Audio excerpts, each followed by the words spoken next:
안녕하세요. 사연에 빠지다의 DJ 민영입니다. 오늘 사연자님은 어리고 뭘 몰라서 하는 실수에 일일이 대꾸하고 싶지 않아 참고 참다가 결국은 폭발하고 말았다는데요. 과연 어떤 사연인지 들어보겠습니다. 오늘도 두 가지 사연 준비되어 있는데요. 끝까지 들어주실 거죠? 그럼 바로 시작할게요. 구독과 좋아요 잊지 말고 꾹 눌러주세요. 안녕하세요. 저는 40대 유부녀입니다. 저는 결혼한 지 벌써 10년차 주부예요. 결혼 전에는 결혼 10년 차라고 하면 굉장히 긴 시간이라고 생각했는데 막상 제가 결혼하고 애 둘 낳고 살다 보니 10년 금방 가더군요. 엊그제까지만 해도 풋풋한 대학생이었던 것 같은데 어느새 저도 아줌마가 되어 있었어요. 저는 삼형제의 장남과 결혼해 맏며느리입니다. 풋풋했던 대학생 시절에는 한 번도 제가 맏며느리가 될 거라고는 상상도 못 해봤었는데 어쩌다 보니 맏며느리가 되어 있더군요. 남편과 저는 운명처럼 만났어요. 제가 전문대를 나와서 취직을 못하고 전전하다가 우연한 기회로 아르바이트로 들어가게 된 스튜디오에서 남편을 만나게 됐습니다. 남편이 중요한 면접이 있어서 증명사진을 찍으러 스튜디오에 왔다가 우연히 만나게 됐어요. 당시에 제가 다니던 스튜디오가 강남에 있었는데 그 스튜디오에서 면접 사진을 찍으면 면접에 꼭 붙는다는 소문이 있었어요. 덕분에 손님이 많았습니다. 그러다 보니 증명사진도 나오는 데까지 꼬박 이틀씩 걸렸어요. 그런데도 손님이 미어 터졌습니다. 당시에 남편은 면접이 바로 다음 날이라 사진이 급하게 필요했던 것 같아요. 제가 내일 저녁은 되어야 사진이 나온다고 하자 당황해서 어쩔 줄 몰라 하더군요. 꼭 오늘 저녁까지 필요하다고 했어요. 사진을 인쇄하는 일이야 제가 하는 일도 아니다 보니 저에게 권한이 없어서 도와줄 수 없었는데도 남편은 제게 사정을 했어요. 시간이 몇 시든 늦어도 상관없으니까 제발 오늘 밤까지 어떻게 안 될까요? 비용을 더 내서라도 꼭 오늘 나와야 해요. 정말 중요한 면접이라서 그러는데 꼭 좀 부탁드릴게요. 오늘 밤까지 해달라고 부탁은 해보겠지만 장담은 못 드려요. 나오는 대로 연락은 드릴게요. 당시에 저도 취직 준비하느라 매일 힘들었던 때인데다가 저와 나이도 비슷해 보이니 그때 남편 표정이 얼마나 진지하고 간절한지 저도 100% 공감을 했습니다. 그러다 보니 저도 모르게 마음이 동해서 사진이 나오기까지 스튜디오에서 기다리다가 사진이 나오자마자 정말 바로 연락을 해줬습니다. 남편은 늦게라도 연락을 준 저에게 고맙다면서 꼭 보답하고 싶다고 했어요. 저도 그런 남편이 싫지 않아 남편의 이야기에 그러자고 덥석 대답을 해버렸습니다. 얼마 뒤 남편이 스튜디오까지 찾아왔어요. 남편은 저희 스튜디오에서 찍은 사진으로 대기업에 입사했대요. 남편은 고맙다면서 저에게 인사를 했습니다. 그러고는 저에게 밥을 사겠다고 했어요. 그날의 인연으로 저와 남편은 결혼까지 이어지게 됐습니다. 그때까지만 해도 제가 남편과 결혼해서 아이를 둘 시간을 낳게 될 줄은 꿈에도 몰랐어요. 사실 저는 남편과 결혼 전까지 아이 생각은 일절 해본 적도 없었습니다. 아예 애를 낳지 않겠다는 게 아니라 제가 임신해서 아이를 낳아 키운다는 걸 상상해 본 적이 없었어요. 그런데 결혼 날짜를 잡고 결혼 준비를 하다 보니 시부모님께서 굉장히 보수적이고 특이한 분들이라는 걸 알게 됐어요.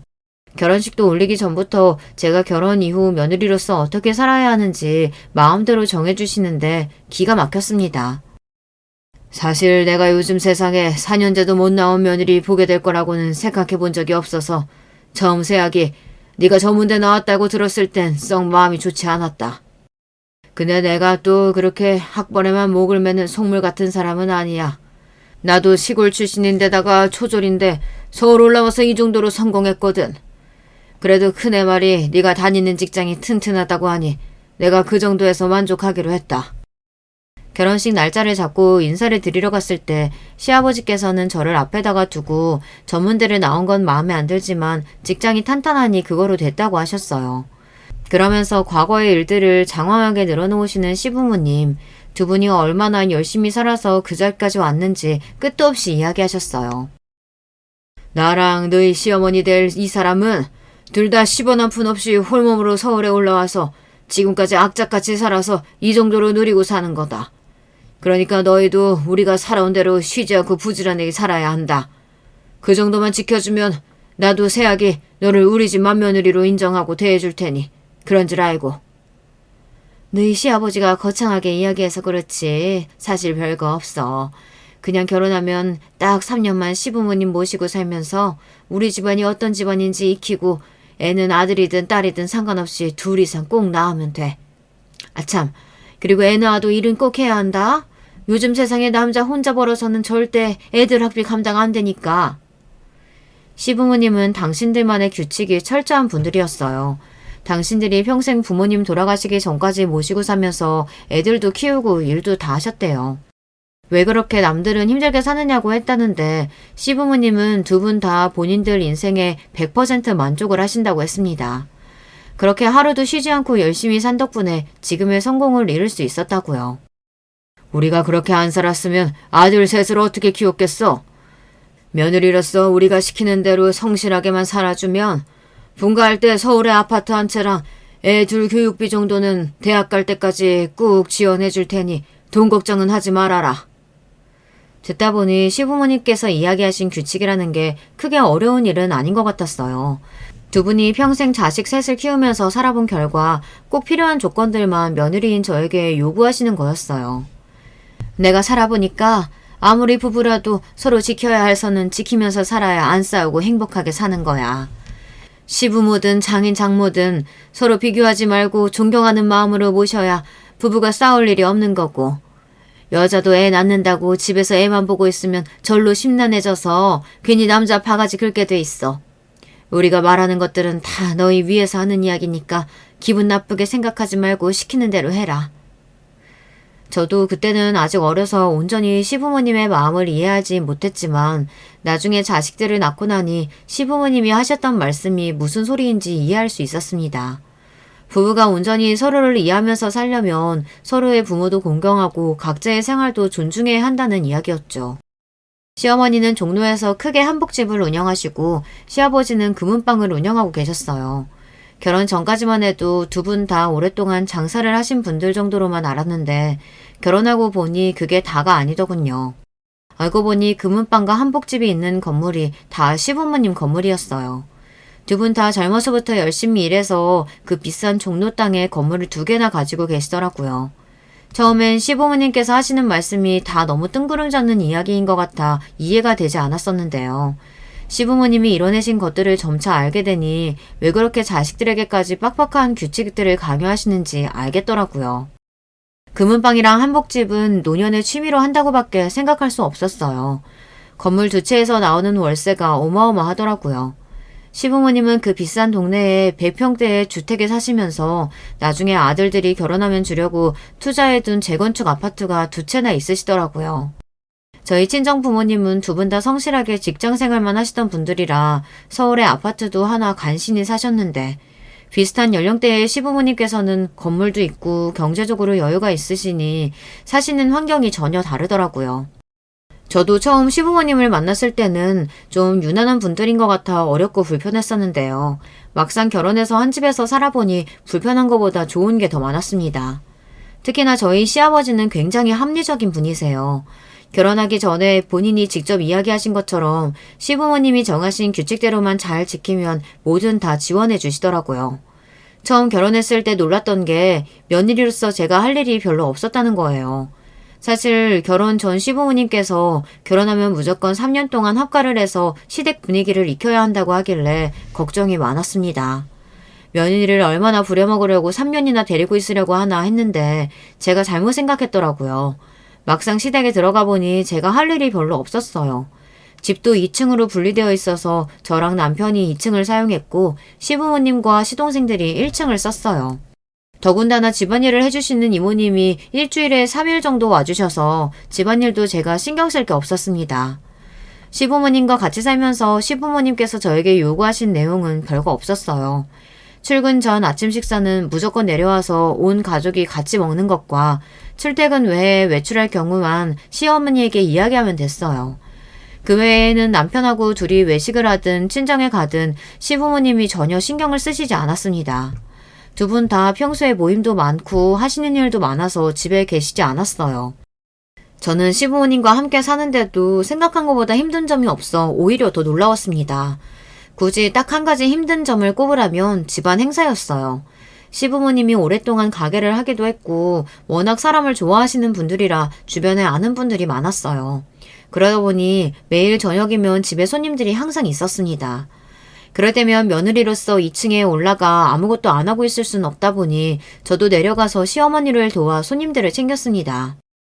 피곤할 텐데 안 내려와도 돼. 올라가서 쉬어. 시어머니야 신경 쓰지 말고 올라가서 쉬라고 했지만 저는 그게 쉽지 않았어요. 제가 어릴 때부터 할머니, 할아버지랑 오랫동안 같이 살아서 예절 교육을 좀 엄하게 받았거든요. 어른들이 일하는데 젊은 사람이 쉰다는 건 제게 용납이 안 되는 일이었습니다. 더군다나 제가 내려와서 손님들과 어울리는 걸 시아버지께서 좋아하셨어요. 우리 며느리도 하루 종일 밖에서 일하느라 힘들었을 텐데 이리 와서 한잔해. 시아버지께서는 워낙 술을 좋아하시는데 시동생들하고 남편은 술을 한 잔도 못해요. 시어머니도 마찬가지고요. 그런데 제가 술을 좀 할 줄 압니다. 일찍이 할아버지한테 막걸리부터 소주까지 안 배운 술이 없어 주량이 센 편이에요. 웬만해서는 취해본 적이 없었습니다. 결혼하고 나서 시아버지께서 저와 술을 몇 번 드셔보시더니 좋아하시더라고요. 그 이후부터는 집에 손님들이 올 때마다 저를 소개하면서 같이 술을 먹는 걸 좋아하셨어요. 내가 살다 우리 집에 술 먹을 줄 아는 며느리가 들어올 줄은 꿈에도 몰랐다니까. 아들놈들이라고는 죄다 엄마만 닮아서 술은 입에도 한 잔 못 대는데 며느리가 이렇게 시원시원하게 같이 먹어주니 얼마나 고마운지 몰라. 평소에는 무뚝뚝하신 시아버지께서 술이 한 잔 들어가면 기분이 좋아지셔서 저를 항상 우리 며느리라고 부르셨어요. 시아버지께서 그러시는 게 좋아 저도 시아버지 손님들이 오시면 항상 같이 마시고 놀았습니다. 그러던 중 제가 첫 아이를 가졌어요.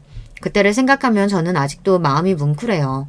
제가 임신했다는 이야기를 했더니 시부모님께서 직접 파티도 열어주시고 용돈으로 300만 원이나 주셨거든요. 그때까지만 해도 마냥 좋기만 했습니다. 그런데 임신이라는 게 좋기만 한 일은 아니더군요. 첫애 임신했을 때 입덧으로 거의 6개월을 죽다 살아났어요. 그런 와중에도 출근은 해야 하니 냄새나는 지하철을 참고 다녔습니다. 사실 그때까지만 해도 시부모님을 원망하는 마음도 조금 있었어요. 저는 입덧 때문에 너무 힘들어서 하루하루가 고역이었는데 제 속도 모르고 시부모님께서 자꾸만 듣기 싫은 소리만 하셨거든요. 하루는 병원에서 뱃속의 아기가 아들이라는 이야기를 들은 뒤에요. 아이고 잘했다. 첫째는 든든한 아들이 좋지. 아무리 아들이 좋아도 엄마한테는 딸이 있어야 돼. 나 봐봐. 평생 남자들하고만 살아서 이렇게 외롭잖아. 뭘 걱정해. 우리 며느리는 당연히 둘째도 낳을 건데. 이왕이면 둘째는 꼭 딸이면 좋겠다. 저는 아들이고 딸이고 금방이라도 죽을 것처럼 너무 힘들었는데 시부모님은 첫째가 태어나기도 전부터 둘째 이야기를 하셨어요. 그때는 생각만 해도 너무 짜증났었는데 10개월 동안의 서름과 짜증을 한순간에 사라지게 만든 일이 있었습니다. 제가 첫 아이를 낳았을 때 시아버지께서 저에게 차를 사주셨습니다. 고생했다. 출산 선물로 뭘 해줄까 하다가 매일 배불러서 출퇴근하는 거 안쓰러워서 그냥 내 맘대로 차를 준비했어. 마음에 드냐? 애를 낳은 고통을 싹 잊을 만큼 너무 좋았습니다. 제가 20살이 되자마자 운전면허를 땄는데 돈이 없어서 차를 뽑지를 못했었거든요. 저희 시부모님은 그런 분들이었습니다. 고생에 대한 보답은 확실하게 해주시는 분들이었어요. 시부모님과 나름 애틋한 정을 쌓아가던 중 저는 3년을 채우지 못하고 2년 만에 시댁을 나오게 되었습니다. 마음 같아서는 3년이 아니라 몇 년 더 시댁에 살고 싶었는데 그럴 수가 없었어요. 때마침 시동생들이 차례차례 결혼을 했거든요. 둘째 시동생이랑 막내 시동생이 둘 다 서울대를 나와 한 사람은 연구원이고 한 사람은 교수예요. 시동생 둘 다 공부만 하다가 학교 동기를 만나 결혼까지 하게 됐습니다. 졸지야 한 집안에 서울대를 나온 사람이 넷이 됐어요. 사실 시댁에서 제가 주눅이 좀 드는 게 저만 빼고 다들 고학력자들이에요. 남편도 명문대를 나와 대기업에 다니고 있으니 전문대를 나온 건 저 하나였어요. 누가 굳이 제 앞에서 학벌 이야기를 하는 건 아니지만 저 혼자 나름대로 자격지심이 좀 있었어요. 결혼 전 시부모님을 처음 만났을 때 시아버지께서 은근히 제가 전문대에 나온 게 마음에 안 든다고 하셨으니까요. 물론 결혼한 지 벌써 몇 년이 됐고 아이도 있으니 이제 와서 그런 걸 신경 쓸 필요 없다고 생각하기는 하지만 저도 모르게 동서들을 만날 때면 주눅이 들고는 했습니다. 동서들이 차례로 결혼하면서 동서 둘 다 시댁에 들어가 살았어요. 알고 보니 동서 둘이 서울대 동문이기만 한 게 아니라 몇 년을 같이 학교를 겹치게 다닌 시기가 있어 서로 아는 사이였더라고요. 동서들이랑 저는 나이 차이가 좀 나요. 저는 결혼을 늦게 한 편이라 이미 40대였는데 동서들은 둘 다 이제 가 30이 넘었거든요. 그러다 보니 학력 차이뿐만이 아니라 세대 차이도 제법 났습니다. 더군다나 동서 둘은 같은 대학을 나온 데다가 같은 집에서 살다 보니 둘이 굉장히 가까웠습니다. 집안 행사가 있어서 만나면 저만 소외되는 느낌을 받았어요. 그러던 어느 날이었어요. 시아버지 생신이라 오랜만에 시댁에 갔는데 동서들은 어디 갔는지 보이지 않고 1층 주방에 어머님이랑 일하시는 이모님만 보이더라고요. 저는 동서들은 다들 어디 갔냐고 물었어요. 그러자 시어머니께서 하시는 이야기가 의외였습니다. 둘 다 공부만 한 애들이라 그런지 집안일은 통 할 줄을 몰라. 옆에 있으면 오히려 더 거슬려서 내가 둘 다 그냥 올라가 있으라고 했어. 저도 시어머니와 2년을 함께 살아서 시어머니 성격은 잘 알아요.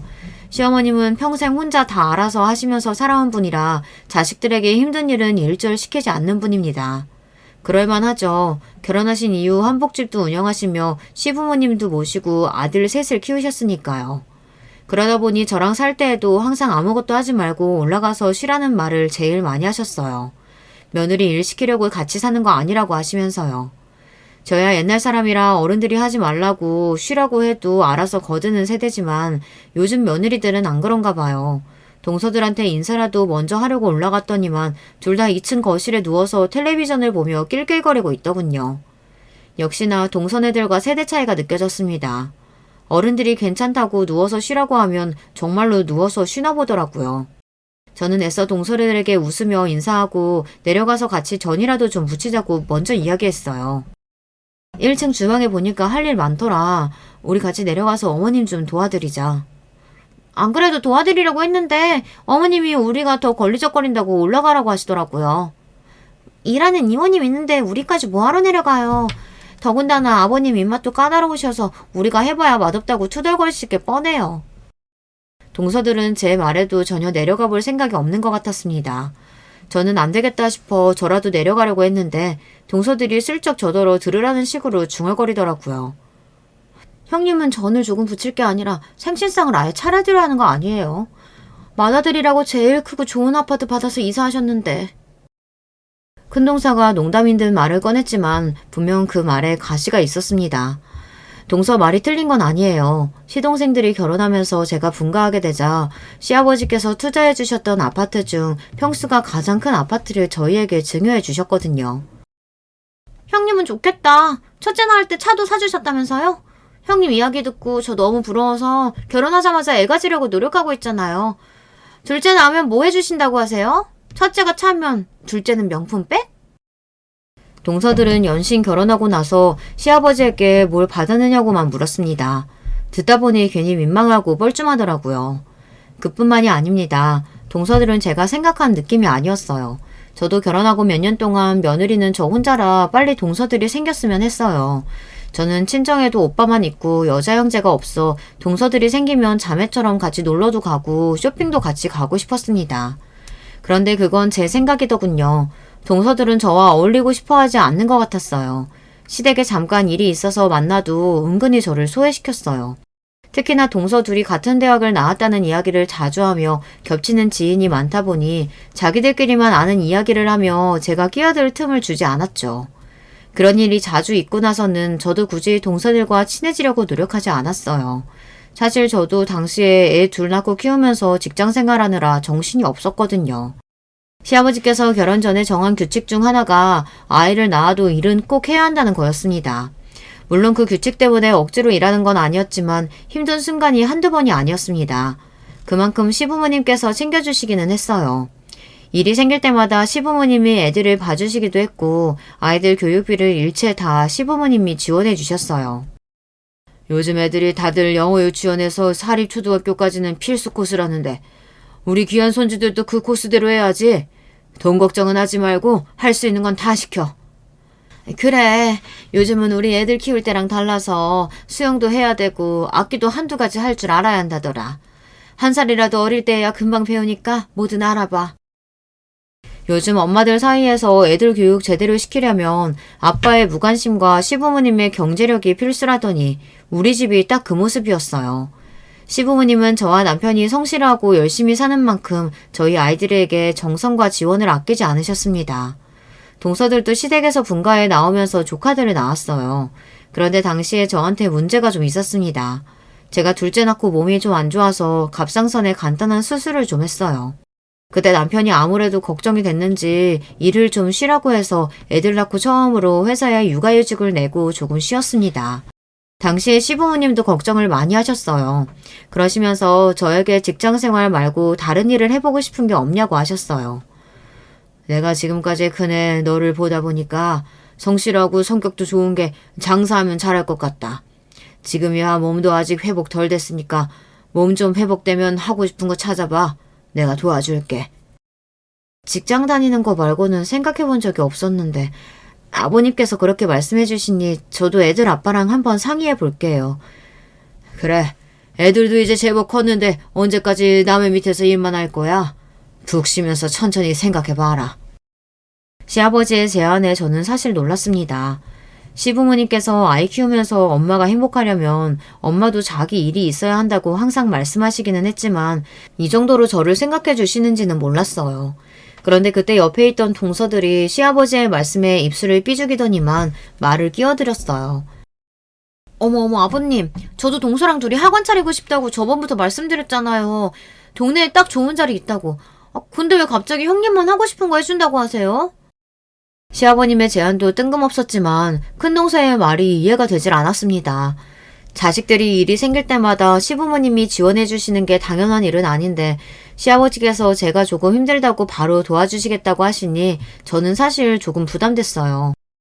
그런 와중에 동사는 조카들을 낳은 이후부터 줄곧 시아버지께 학원을 차리고 싶다고 졸랐었나 보더라고요. 동서 둘 다 그 좋은 학벌을 가지고 제대로 된 직장 생활을 잘 못했어요. 대학 졸업하고 나서는 둘 다 대기업에 다녔었다는데 결혼할 당시에는 동기들과 창업 준비만 하다 무산되고 결혼하고 나서 둘 다 동네의 작은 학원에서 애들 수학을 가르쳤어요. 그것도 하기 싫은데 둘 다 억지로 다닌 거예요. 시아버지께서 며느리들이 애 낳아도 꼭 일을 해야 손주들 교육비를 지원해 주신다고 했으니 어쩔 수 없이 다닌 거죠. 그것도 나중에는 시부모님 앞에서는 다니는 척하며 동네 공부방에서 시간제로 일주일 서너 번 일하는 것 같더라고요. 그 사실을 진작부터 알았어도 저는 굳이 시부모님께 말씀드리지 않았어요. 저야 직장 다니는 게 좋아서 악착같이 버틴 거지만 동서들 생각은 다를 수 있으니까요. 저나 동서나 애 키우면서 학원에서 일하기 너무 힘들어요. 우리 학벌에 월급도 너무 적고요.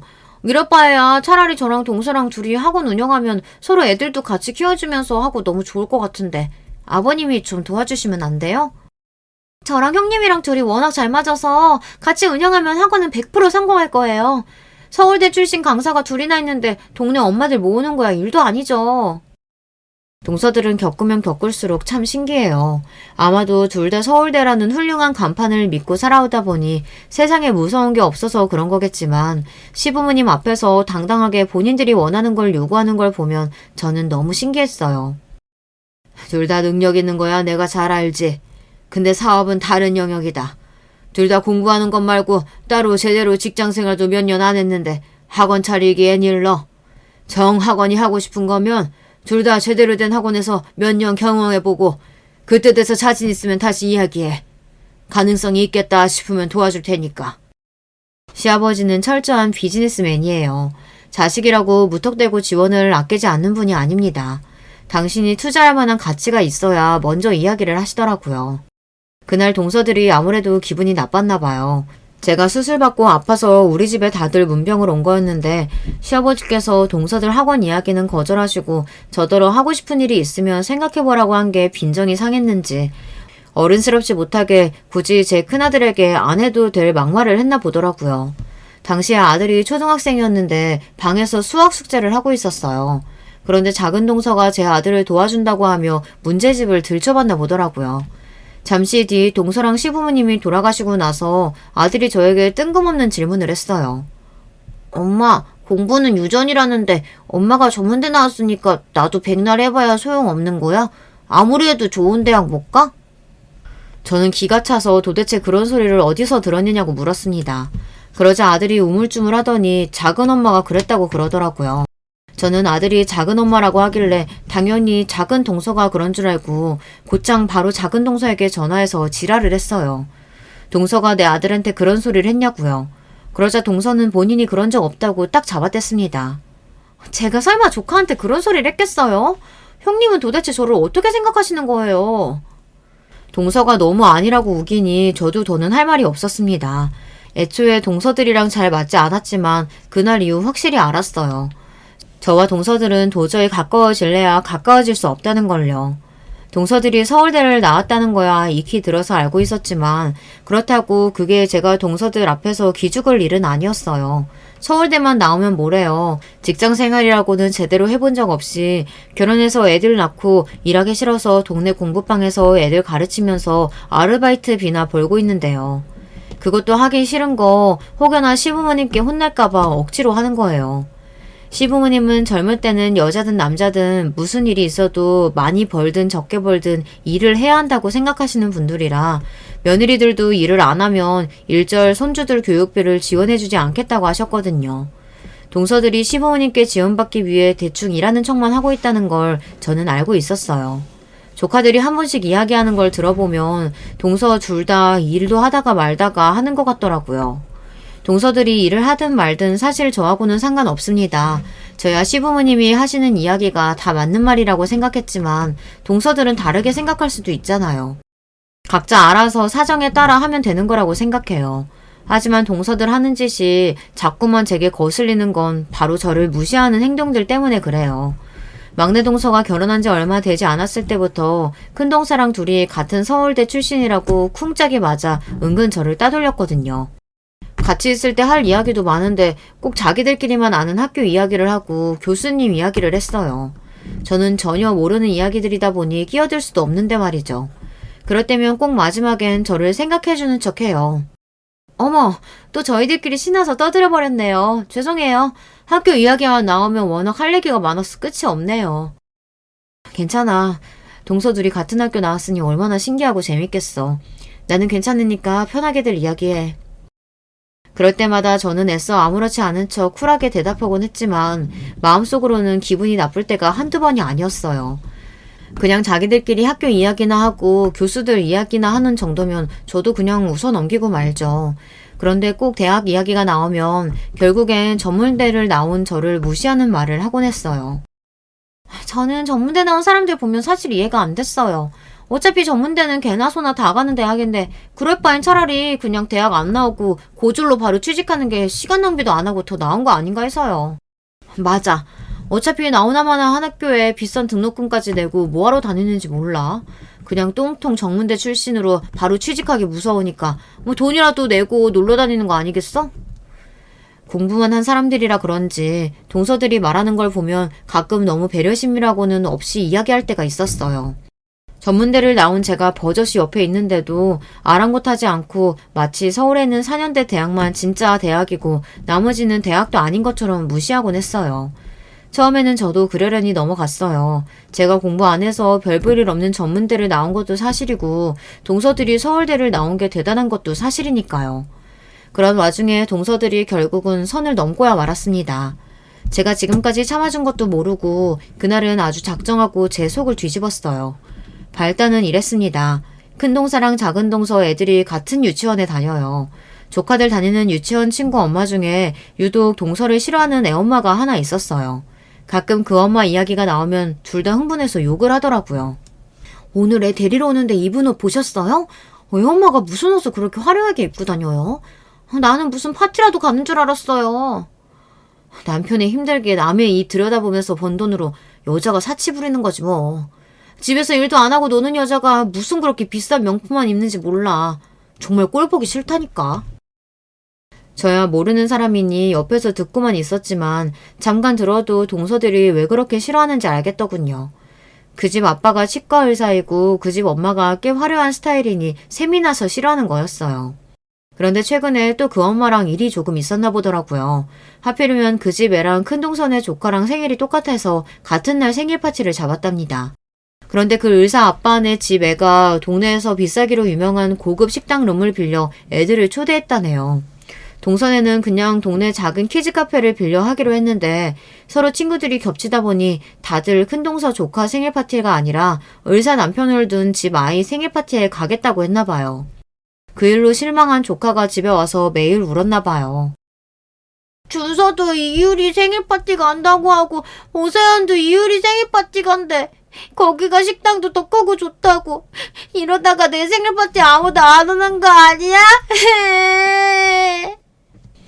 하나밖에 없는 애가 속이 상해서 눈물을 펑펑 쏟으니 큰 동서가 많이 당황했나 봐요. 동서는 곧바로 그 유리 엄마라는 사람에게 연락했답니다. 그러고는 따지듯 물었대요. 꼭 같은 날 생일 파티를 해야 하는 거냐고요. 우리 주아가 먼저 그날 생일 파티 한다고 애들한테 초대장 다 보내놨는데 갑자기 우리가 같은 날 생일 파티 한다고 해버리는 바람에 친구들까지 곤란한가 봐요. 우리가 먼저 이야기한 거니까 유리네가 날짜 바꾸는 거 어때요? 동서 성격에 많이 참고 이야기하는 걸 거예요. 평소 성격 같으면 왜 굳이 같은 날 예약했느냐고 난리를 쳤을 수도 있는데 그래도 자식 일이 엮여 있으니 막말은 하지 말아야지 싶어나 보더라고요. 그런데 상대방 엄마도 보통이 아닌지 동서의 말에 코웃음을 쳤답니다. 주아 엄마 되게 웃긴다. 누가 먼저 이야기한 게 뭐가 중요해요? 애들 생일 파티인데 친구들이 서로 가고 싶은 파티에 알아서 가는 거지. 우리 유리 생일 파티하는 식당은 워낙 예약하기 힘든 식당이라 이제 와서 날짜 못 바꿔. 굳이 같은 날짜라 의식되면 주한애가 날짜 바꾸면 되잖아요. 그 집 엄마가 잘난 척하며 꿈쩍도 안 하자 동서가 기분이 상했나 봐요. 그 일을 작은 동서와 제 앞에서 이야기를 하며 혼자 흥분해서 아무 말이나 막 하더라고요. 귀엽했네. 결혼 전까지 이름도 없는 전문대 나와서 피부과에서 상담이나 했다더니만 의사 남편 좀 잘 만났다고 잘난 척하는데 정말 재수없어서 봐줄 수가 없더라니까. 그래서 괜히 사람 볼 때 학벌 보는 게 아니라니까요. 배운 게 없으니까 자기 자식 일에 창피한 줄도 모르고 그렇게 자기 말이 맞다고 우기는 거죠. 그 여자 분명히 일부러 주아랑 같은 날로 잡았을 거예요. 원래 평소에도 형님이 자기 남편이랑 같은 서울대 나왔다고 되게 의식하고 그랬잖아요. 큰 동서랑 작은 동서는 언제 봐도 둘이 죽이 척척 맞았습니다. 저는 듣다 동서들 하는 이야기가 듣기 싫어 괜히 고개를 돌리며 한마디 했습니다. 이미 다 예약한 거라 날짜 바꾸기는 아무래도 힘들어서 그런 거겠지. 설마 주아 생일 파티 망치려고 그러는 거겠어? 애들끼리 서로 친구고 계속 볼 사람들인데 애들 일로 얼굴 붉혀봐 뭐해. 저는 가만히 있기 뭐해서 그냥 한 이야기였는데 동서들은 제 말이 거슬렸나 봐요. 순간 표정이 싹 바뀌더군요. 어머, 형님이 몰라서 그래요. 그 여자 평소에도 작은 형님 서울대 나온 거 가지고 의식하면서 자꾸 재수없게 굴었다니까요. 분명 일부러 주아 생일 파티 맞춰서 예약한 거예요. 굳이 확인도 안 되는 일을 나쁘게만 생각할 거 뭐 있어. 그런 식으로 생각하면 끝도 없지. 동서들 하는 소리가 듣기 싫어서 저도 일부러 퉁명스럽게 말했습니다. 별일도 아닌 거 가지고 작은 동서와 큰 동서 편을 드는 것도 꼴보기 싫었거든요. 그때였어요. 큰 동서가 들릴 듯 말 듯 작은 소리로 작은 동서 귀에다가 수근거렸습니다. 제 앞에서 둘이 귓속말 하는 것도 기분 나쁜데 굳이 또 그 말이 제 귀에도 어렴풋이 들렸어요. 누가 똑같은 똥통 전문대 출신 아니랄까봐 편드는 거야 뭐야. 역시 무식한 것들은 다 뒤져야 한다니까. 순간 동서의 말에 저도 모르게 얼굴이 뜨겁게 붉어졌습니다. 아무리 화가 나도 할 말 못할 말이 있지 명색이 손윗사람인 저에게 어떻게 저런 소리까지 할 수 있는 건지 모르겠어요. 저도 웬만하면 넘어가 주겠는데 동서가 하는 짓이 너무 기가 막히다 보니 그냥 넘어갈 수 없더라고요. 동서, 말이 너무 심한 거 아니야? 설마 지금 나들이라고 하는 소리 아니지? 어머, 형님이야말로 아까부터 왜 그러세요? 형님은 잘 알지도 못하는 유리 엄마 이야기하는데 괜히 제발저라서 그러시는 거예요? 동서는 참 영악합니다. 제가 어떻게 하면 화가 나고 어떻게 하면 말도 못하고 바보처럼 넘어가는지 누구보다 잘 알고 있었어요. 분명 똥통 전문대 어쩌고 하는 걸 제가 똑똑히 들었는데도 아무 말 안 한 척 내숭을 떨고 있더라고요. 저도 웬만하면 동서들과 잘 지내고 싶었습니다. 제가 나이도 제일 많고 윗사람이기도 하니 어린 동서들이 철없이 하는 소리에 동요하지 않으려고 했어요. 그런데 동서들 하는 짓이 너무 얄미워서 더는 못 참아주겠더군요. 저는 그대로 자리에서 일어나 거실로 나갔습니다. 그러고는 거실에서 과일을 드시고 계시는 시아버지에게 갔습니다. 아버님, 드릴 말씀이 있는데요. 동서들이 글쎄 제 앞에서 배우지도 못한 무식한 것들은 다 뒤져야 한다고 하네요. 제가 이런 소리까지 듣고 동서들을 존중하고 배려해야 할까요? 시아버지께서 평소 가족 간의 화목을 중시하시는 만큼 항상 저희에게 당부하시는 말씀이 있어요. 서로 생판남이었다가 사랑으로 가족이 된 사이이니 누구보다 서로를 존중하고 배려해야 한다고요. 그래서 저도 동서들에게 기분 나쁜 게 있어도 굳이 티내지 않고 지금까지 잘 참고 넘겼습니다. 그런데 이제 더는 참지 못할 것 같아요. 제가 매일 참고만 있으니 바보인 줄 아는 건지 본때를 보여줘야 할 때인 것 같습니다. 그래서 시아버지에게 이야기한 거예요. 동서들이 누구를 가장 무서워하나 생각해보니 아무리 생각해도 시아버지밖에 떠오르지 않았습니다. 이게 다 무슨 소리야? 네 동서들이 너한테 그런 소리를 했다는 거야? 제 말에 거실에 있던 시아버님은 물론이고 남편과 시동생들도 놀라서 눈이 다 휘둥그레졌어요. 그때였습니다. 시아버지께서 잔뜩 격앙된 얼굴로 자리에서 벌떡 일어나셨어요. 그러더니 저와 동서들이 있던 방으로 다가가 문을 벌컥 열었습니다. 그네 말이 사실이냐? 어디 감히 손이동서한테 그런 되먹지 못한 말을 할 수가 있어? 너희들 설마 지금까지 우리 없을 때 그네 앞에서 그런 말도 안 되는 소리 하고 그런 거야? 시아버지의 갑작스러운 등장에 당황한 동서들은 자리에서 우물쭈물하며 어쩔 줄을 몰라 했습니다. 아버님, 그게 아니고요. 저희가 형님한테 한 이야기가 아닌데 아무래도 형님이 오해하신 것 같아요. 네, 맞아요. 형님한테 한 이야기가 아니라 제가 아는 사람 중에 점원대 나온 사람이 있어서 그 사람 이야기한 거예요. 동서들은 변명이랍시고 둘 다 어리바리하게 웅얼거렸어요. 동서 둘이 또 쿵짝에 맞아 제가 잘못 들은 거라는 식으로 이야기를 하니 열이 확 오르더군요. 이제 하다하다 사람을 바보 취급하는 거야? 내가 그런 것도 구분 못하고 아버님한테 말씀드린 거겠어? 그 순간 시아버지께서 생각지도 못한 행동을 하셨어요. 인상을 잔뜩 구기시더니 동서들을 향해 혀를 끌끌 찼어요. 얼씨구, 그걸 말이라고 하니? 너희들이 서울대 좀 나왔다고 세상이 다 만만한가 본데 전문대 나온 게 뭐 어때서?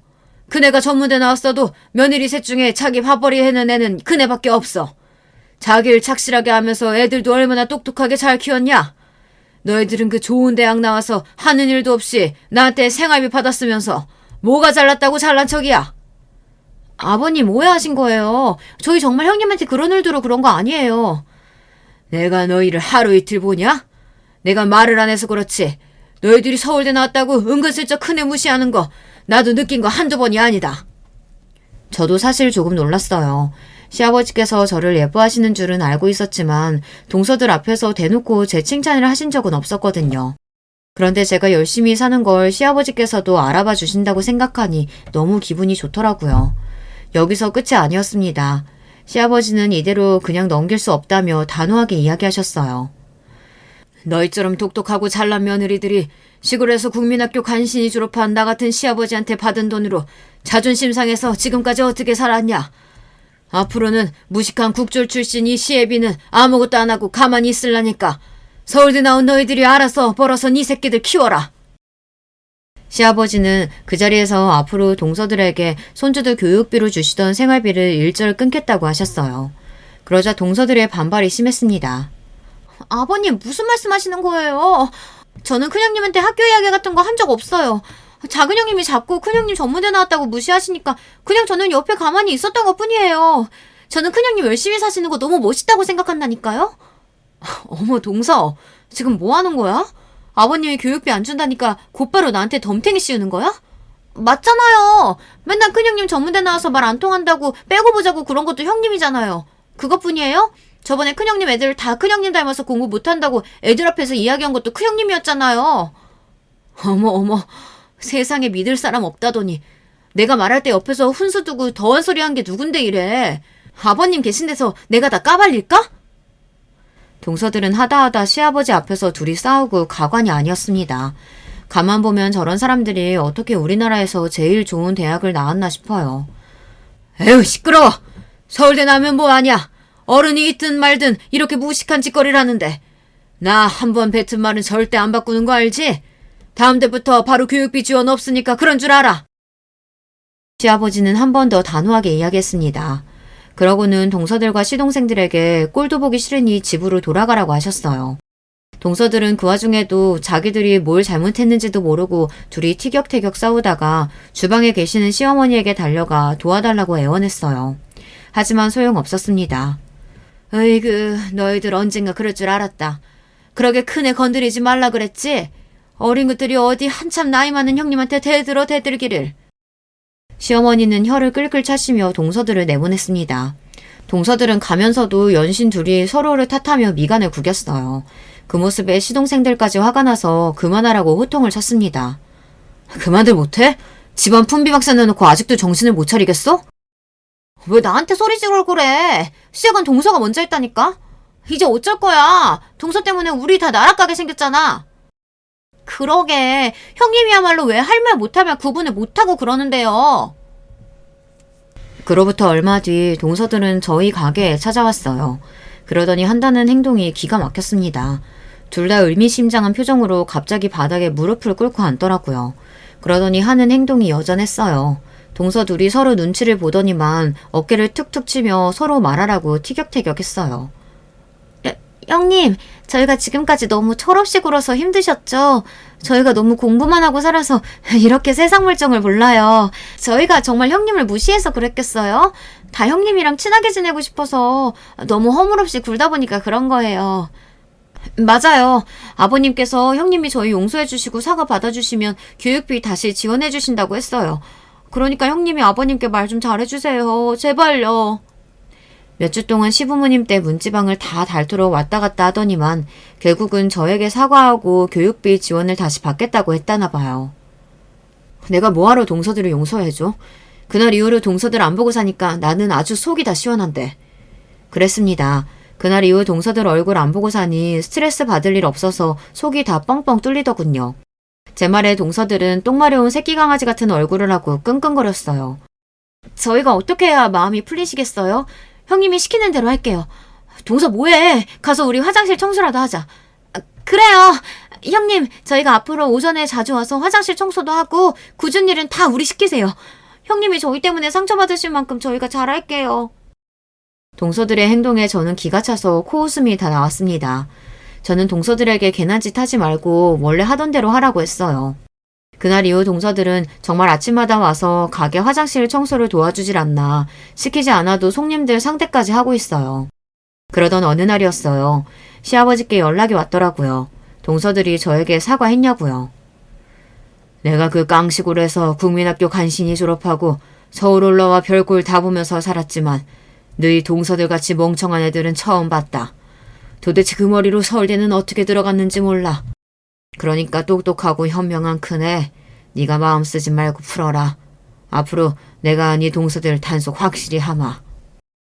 시아버지께서는 혹여나 제가 상처받아 힘들지는 않은지 자주 전화를 주셨어요. 그러면서 제가 허락하지 않으면 절대 동서들에게 교육비를 지원해주지 않겠다고 하셨어요. 저는 시아버지 덕분에 마음이 한결 가벼워졌습니다. 저도 애들 키우면서 일하느라 정신없어서 동서들이 저에게 무슨 소리를 하든 그냥 항상 참기만 했었어요. 꾹꾹 참기만 하다 시아버지를 통해 이렇게나마 풀고 나니 진작 시아버지께 말씀을 드릴 걸 싶더라고요. 결혼 생활 내내 힘들고 외로웠던 순간이 종종 있었는데 이번 일로 내 편이 아예 없는 건 아니구나 라는 거를 깨닫게 됐습니다. 저는 아직도 시아버지와 동서들에게 마음이 풀렸다고 확답하지는 않았어요. 사실 저야 제가 하고 싶어서 열심히 일하는 거지만 일하면서 애들 키우다 보면 힘든 순간이 한두 번이 아니에요. 그럴 때마다 동서들이 더 얄미웠습니다. 동서들은 일도 제대로 안 하면서 시아버지 앞에서는 착실하게 일하는 척하며 교육비만 쏙쏙 받아먹는 게 너무 얄미웠거든요. 이번 기회에 동서들을 잠깐이나마 골탕 먹일 수 있으니 기분이 나쁘지 않았습니다. 진짜 속마음은 어떻든 그래도 동서들이 그동안 저에게 잘못한 걸 조금이나마 안 것 같아 다행인 것 같기도 하고요. 저는 어느 때보다 속이 시원합니다. 언제까지인지 몰라도 당분간은 동서들이 시아버지와의 약속대로 저에게 실수하지 않고 열심히 일하는 모습을 지켜보려고 해요. 인생 선배님들께서는 얄미운 동서들에게 어떤 식으로 복수를 해보셨는지 저와 비슷한 경험이 있으시면 댓글로 남겨주세요. 저도 여러분의 경험담 참고해서 다시는 동서들에게 당하지 않는 현명한 맏며느리가 되어보도록 하겠습니다. 지금까지 저의 이야기 들어주셔서 감사해요. 여러분의 가정은 항상 화복하시길 바랄게요. 여러분, 두 번째 사연 시작하기 전에 좋아요, 구독 꼭 눌러주실 거죠? 그럼 두 번째 사연 바로 시작합니다. 안녕하세요. 저는 서울에서 남편과 같이 딸을 키우며 사는 30대 후반 여자입니다. 아까 아이 학교 데려다주고 오는데 날씨가 너무 좋더라고요. 확실히 이제 여름인가 봐요. 이렇게 날씨 좋을 때 가족여행을 가면 좋잖아요. 그래서 주말엔 시간 내서 딸을 데리고 가까운 바다에 갈까 생각 중입니다. 여러분도 계획이 있으신가요? 소중한 주말이나 휴일에 가족과 즐거운 시간 함께 보내시길 바라요. 오늘은 저한테 얼마 전에 일어난 사건에 대해 말해보려고 합니다. 바로 동서와 있었던 일인데요. 제가 친언니가 있어서 언니한테 말했더니 너무 통쾌하다고 꼭 제보하라고 하더라고요. 언니가 이 채널을 즐겨 듣는 건 저도 알고 있었습니다. 그래서 용기 내어 제보하게 됐어요. 동서와 있었던 일들이 저도 다시 생각해도 웃기긴 해요. 여러분도 들으면서 즐거우셨으면 좋겠어요. 일단 동서 얘기를 하기 전에 제 성장 과정에 대해 간략하게 말해볼게요. 저는 단도직입적으로 상당히 여유로운 과정에서 자랐습니다. 아빠와 엄마가 공부를 오래 하셨거든요. 저희 자매를 데리고 독일에서 유학도 하셨어요. 그래서 지금은 언니와 저는 독일어를 조금 할 줄 알아요. 문법이나 독해는 약해도 기초 회화는 거뜬합니다. 그리고 유학을 비롯해 부모님은 우리 자매와 해외여행도 자주 다니셨어요. 특히 친할머니가 계신 미국은 1년에 무조건 한 번은 방문했습니다. 언니, 우리 퀴즈 내면서 놀자. 자, 내가 먼저 문제 낼 테니까 언니가 맞춰봐. 언니와 저는 서재가 놀이터였어요. 워낙 공부를 오래 한 부모님 덕분에 서재에는 책이 가득 차 있었습니다. 그뿐만 아니라 거실에도 아주 커다란 테이블이 있었어요. 거기서 부모님과 같이 공부하기도 하고 책도 많이 읽었습니다. 부모님은 두 분 다 많이 배우셨다고 했잖아요. 하지만 그렇다고 언니와 저에게 공부를 강요하진 않으셨어요. 그냥 하고 싶을 때 하라고 하셨죠. 언니와 저는 오히려 부모님이 저렇게 하시니까 집에 있는 책으로 놀았어요. 아무것도 모르면서 퀴즈를 내고 색칠 공부를 하며 놀았습니다. 지금 생각하면 그런 식으로 놀면 책이 다 망가질 텐데 부모님은 그냥 우리를 방목하셨어요. 은지야, 고등학교는 미국에서 다니자. 언니가 다니는 대학교 옆에 있는 학교라 은지도 외롭지 않을 거야. 아빠랑 엄마 회사도 근처에 있으니까 괜찮아. 그러다 저는 고등학교를 미국에서 보냈습니다. 중학교는 한국에서 나왔는데 고등학교에 가면서 미국으로 진학하게 됐죠. 마침 언니가 대학을 미국에 있는 유명대로 갔거든요. 주재원으로 있던 엄마와 아빠도 미국에서 지내게 되어 우리 가족은 미국 생활을 시작했습니다. 워낙 어렸을 때부터 영어에 노출된 저라 적응은 어렵지 않았어요. 고등학교 내내 활발한 성격 덕분에 외로움도 없이 가족들과 행복한 미국 생활을 즐겼죠. 그럼 민지랑 나는 한국에 먼저 들어갈게. 은지 너는 엄마랑 미국에 있다가 한국에 오고 싶으면 오도록 해. 그러다 제가 성인이 되고 미국에 있는 대학교에 입학했어요. 그런데 제가 상상한 대학 생활과는 너무 달랐습니다. 흥미를 느끼지 못했어요. 적성에도 맞지 않았고 또 한국을 떠난 지 꽤 됐잖아요. 그래서 한국에 있는 친구들도 보고 싶었죠. 그래서 자퇴하고 한국으로 갔습니다. 이때 부모님과 많이 다퉜지만 결국 자식 이기는 부모 없다고 하죠. 부모님도 제 편을 들어주셨어요. 제가 한국에서 대학을 나오고 싶다고 했거든요. 그래서 그런 제 의견을 존중해 주셨습니다. 그렇게 한국에 도착한 저는 일단 아빠와 언니가 사는 집으로 갔어요. 아빠는 그때 교수로 재직 중이셨어요. 언니는 아빠 밑에서 연구원으로 활동 중이었죠. 그래서 집에 있다 심심하면 아빠 언니가 있는 연구실로 자주 놀러 갔어요. 은지야, 온 김에 그거 자료 복사 좀 해줘. 아, 머리 아파. 신경 쓸 게 너무 많다. 좀 도와줄래? 언니 아빠랑 잠깐 회의 다녀올게. 응, 알겠어. 복사하고 책상 정리도 해놓을게. 언니랑 아빠는 걱정하지 말고 다녀와. 아빠와 언니는 중요한 논문을 작성하고 있었어요. 그래서 제가 놀러가면 간단한 복사나 책 정리를 부탁했죠. 저야 어릴 때부터 아빠가 전공한 분야의 책을 언니와 보고 자랐잖아요. 그래서 복사부터 시작해서 간단한 수식 정리나 자료 정리를 도와주곤 했습니다. 그렇게 한동안 아빠 연구실로 매일같이 드나들었어요. 그러다 우연히 지금 남편을 학교에서 만났습니다. 남편은 농구선수였는데 아빠가 재직 중인 학교가 농구부가 유명했어요. 우연히 간 농구장에서 만나 연애를 시작했습니다. 야, 근데 너 승현이랑 결혼할 건 아니지? 아빠는 옛날 사람이라 네가 운동선수랑 결혼한다고 하면 안 좋아할걸? 나한테도 그렇게 마음에 든다고 말하지 않았어. 아직 우리 나이도 어린데 무슨 결혼이야. 언니가 오히려 너무 깊게 생각하는 거 아니야? 난 그리고 한국에서 계속 살지 않을지도 모르잖아. 저는 남편과 연애할 때는 결혼하게 될 거라고는 생각도 못했어요. 그리고 슬슬 엄마도 한국에 들어오시려고 했거든요. 엄마한테 한국에서 대학을 가겠다고 했으니 그 약속도 지켜야 했죠. 부모님도 남편의 존재를 알고 있었는데 그렇게 반기진 않으셨습니다.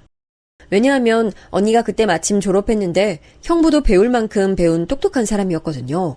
하필 서울대를 졸업하고 박사과정을 밟는 사람이었습니다. 집안 형편이나 분위기도 우리 집과 매우 비슷했죠. 그래서 형부를 많이 반기셨어요.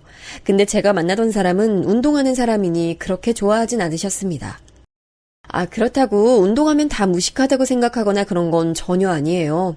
그냥 우리 집과 비슷한 분위기였으면 좋겠다고 생각한 거죠. 무튼 그래서 저는 남편과 결혼하게 될 줄은 꿈에도 모르고 연애를 하고 있었어요. 그러던 어느 날이었습니다. 이상하게 몸이 좋지 않은 날이 지속됐어요.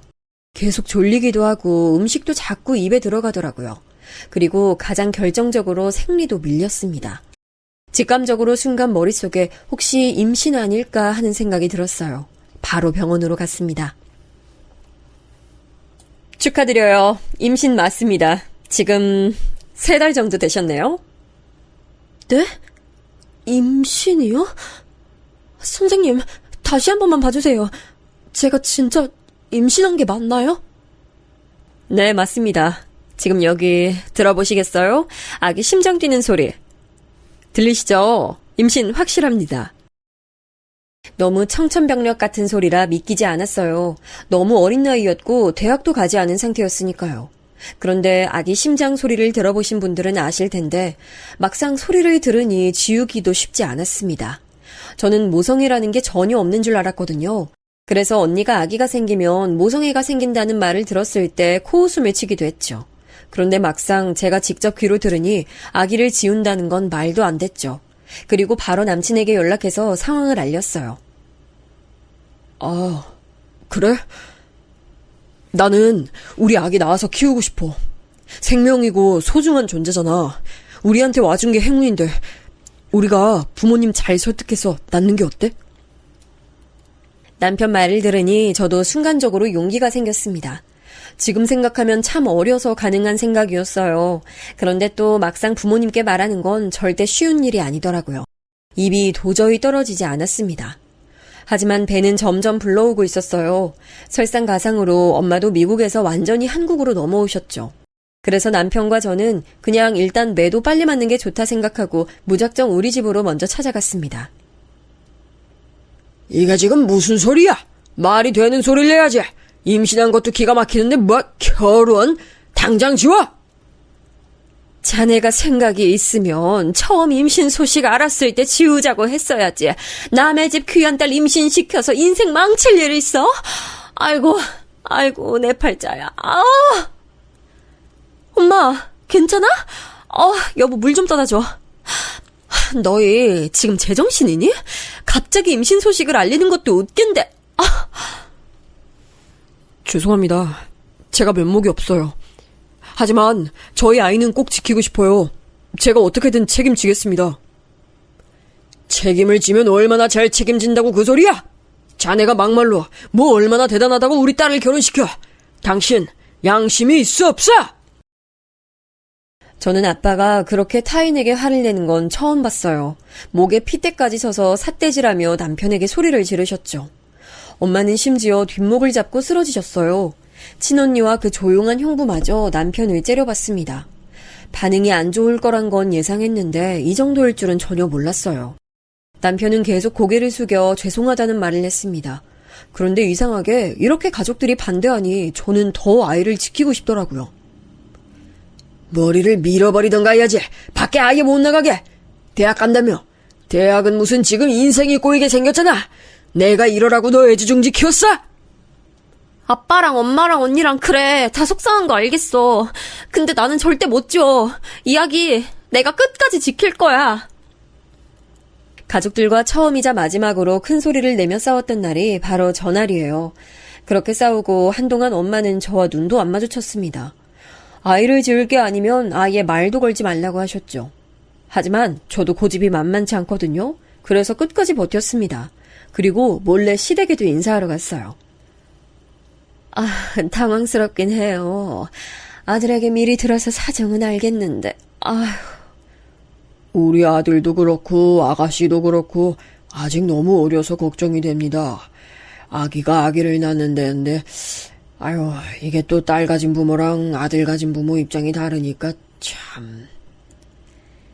시부모님은 대놓고 우리 부모님처럼 역정을 내진 않으셨어요. 다만 계속 우리 부모님 눈치가 보인다고 하셨습니다. 당연히 결혼에 대해 긍정적으로 말씀하진 않으셨죠. 남편과 저는 이때도 우리는 아이를 키우겠다고 확고한 의지를 보여드렸습니다.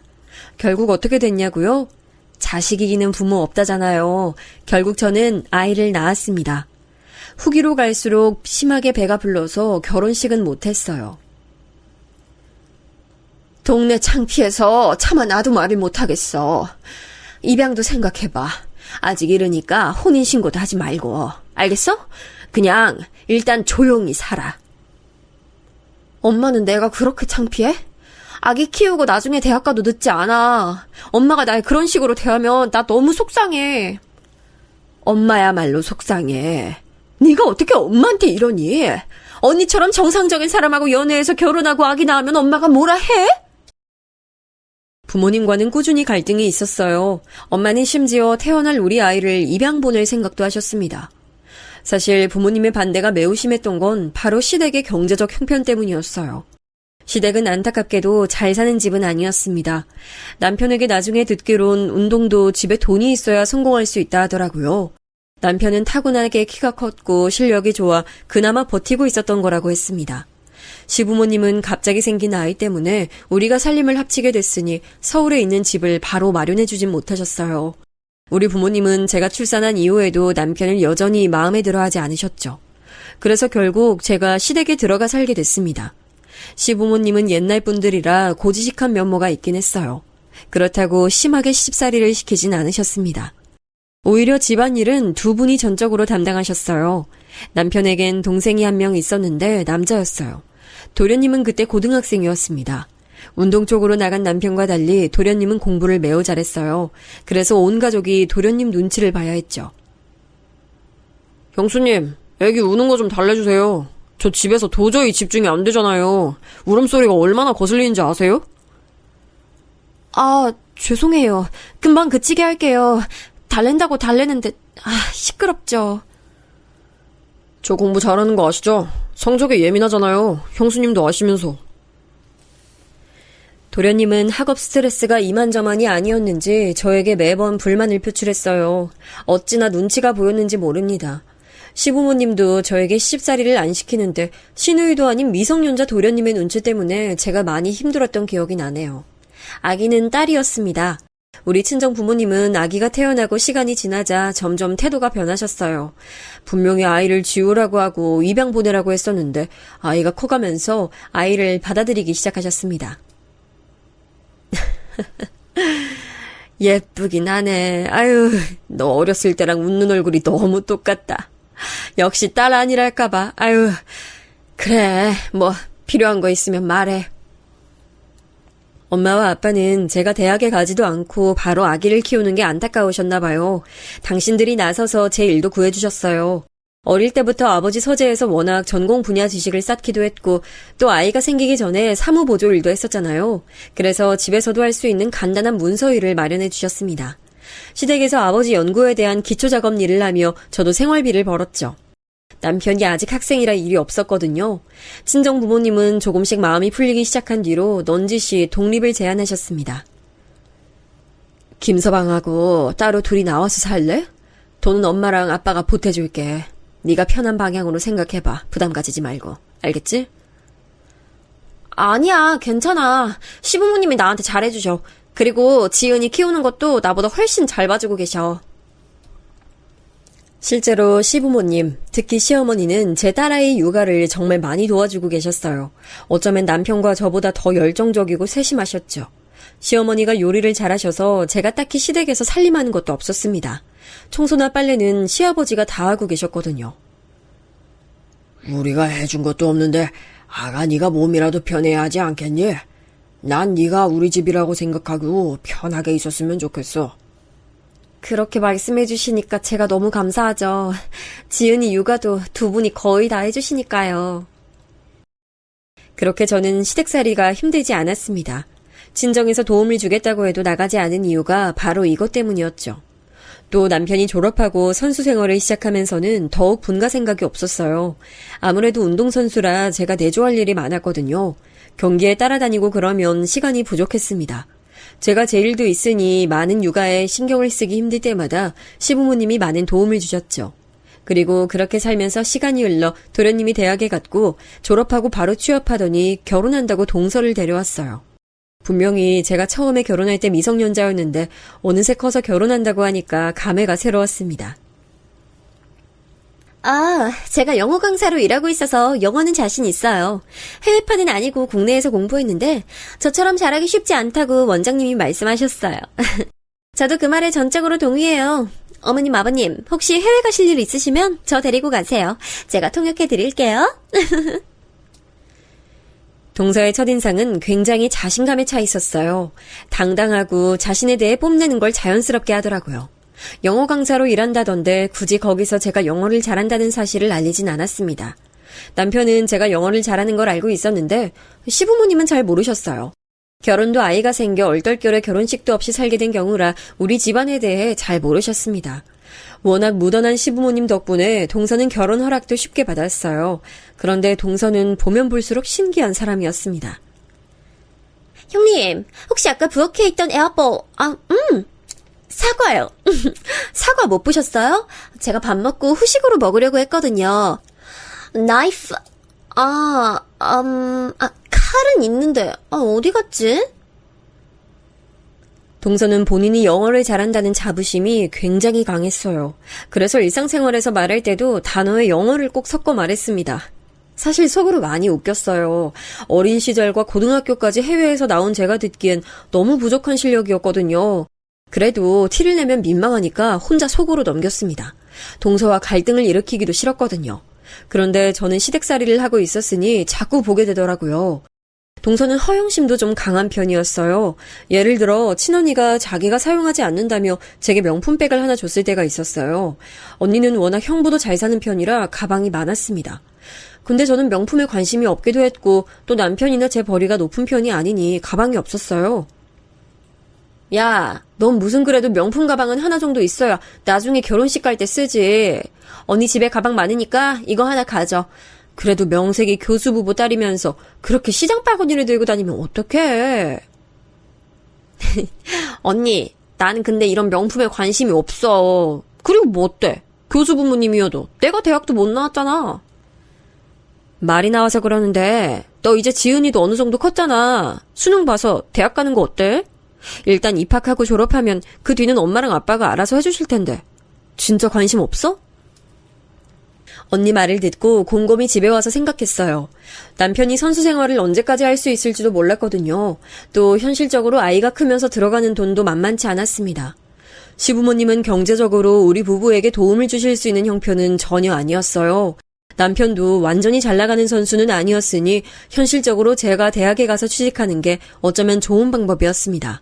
그래서 다소 충동적으로 서점에 가서 수능 대비책을 구입했어요. 일단 그래도 책 보면서 공부는 해보려고. 올해가 아니어도 내년도 있으니까. 내가 공부해서 대학 가면 당신한테도 도움 될 수 있잖아. 부모님도 내가 지은이 낳으면서 대학 못 가서 거기에 대한 아쉬움도 커 보이고. 당신 하고 싶은 대로 해. 나도 당신이 결혼하면서 인생 계획이 틀어진 것에 대해서 항상 죄책감 있었거든. 만약에 대학 가면 그때 슬슬 우리도 독립하자. 남편도 저에게 응원한다고 해줬어요. 시부모님도 제 얘기를 듣더니 제가 편한 대로 다 하라고 하셨죠. 그래서 저는 집에 수능 관련 책을 사놓았는데 이 사소한 계기가 동서와 저의 관계에 큰 파장을 일으킬 줄은 상상도 못했습니다. 앞서 말했듯 동서는 자기에 대한 자부심이 굉장한 사람이었어요. 사실 서방님은 어려서부터 공부를 잘했다고 했잖아요. 그래서 대학도 국내에서 손꼽히는 명문대를 졸업했습니다. 동서와 서방님의 공통점이 있다면 둘 다 학벌주의가 굉장히 심하다는 거였어요. 둘 다 직업이 학원 강사라서 더욱 대학 서열에 민감한 사람들이었죠. 서방님도 본인이 집안에서 제일 똑똑해서 주목을 많이 받았으니 공부에 대한 집착이 강했거든요. 그런데 동서는 서방님보다도 더 심했습니다. 이 동네 학군도 나쁘진 않아요. 근데 제가 일하는 학원은 전국구로 유명하잖아요. 그래서 제 수업 들으라고 부산이랑 제주도에서도 오고 그래요. 대한민국이 워낙 입시가 중요하고 또 대학 이름이 중요하잖아요. 대학이라는 게 성실함을 반영하는 지표고 저도 뭐 그랬지만. 동서는 예전부터 유독 대학이 거론되면 말이 심하게 길어지곤 했어요. 자기가 고등학교 3학년 학생들을 대상으로 대학 입시 강사로 일하고 있으니까요. 그걸 알아서 저는 일부러 수능 관련해서 동서와 서방님 앞에서 말을 꺼내지 않고 있었습니다. 그런데 정말 우연히 어느 명절날이었어요. 동서가 옷을 갈아입겠다고 안방을 잠시 들어간다고 하더라고요. 아무 생각 없이 그러라고 했는데 몇 분 뒤 의미심장하게 저한테 다가왔어요. 형님, 근데 방에 수능 대비책이 있더라고요. 혹시 수능 준비하세요? 응, 그렇게 됐어. 내가 대학을 안 나왔거든. 혹시 몰라서 수능은 봐보려고. 뭔가 민망하네. 형님, 대학 안 나오셨어요? 고졸이셨어요? 그건 지금 저도 처음 알았네요. 내가 어린 나이에 지은이 낳고 바로 결혼해서 대학 갈 수가 없었지. 그러셨구나. 어쩐지 형님 나이가 제 생각보다 훨씬 어려서. 대학 갈 나이에 지은이 나왔으니까 뭐 후회는 없어. 그때는 최선의 선택이었거든. 동서는 제 말을 듣더니 표정이 확 바뀌더라고요. 아마 동서 생각엔 사고 쳐서 어린 나이에 시댁에서 붙어 사는 고졸 형님이었겠죠. 제가 결혼하고 주변 말 들어보면 저도 어떻게 생각하면 사기 결혼을 당한 것 같기도 해요. 농담이에요. 저는 남편만 보면 시댁 되게 잘 사는 집인 줄 알았거든요.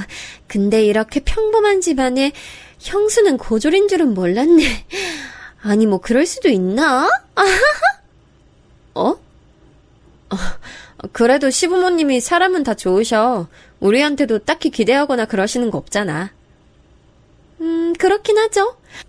전 솔직히 형님이 명품백도 입고 그러셔서 대학을 안 나온 줄은 몰랐어요.